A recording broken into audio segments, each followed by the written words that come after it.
bago-bago pa ang iyang capacitor. So iyang contactor goods pa kay under po ng fan motor. So ito na i-check no iyang capacitance sa iyang capacitor.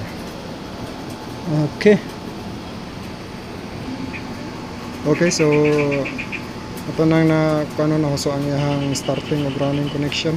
So atong taura ni siya o spread. So atong paano kano capacitance.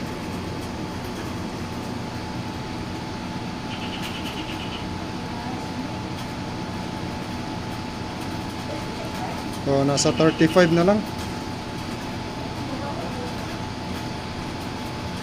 35 UF na lang no. So ang yaha dere is nasa 60. So paano siya?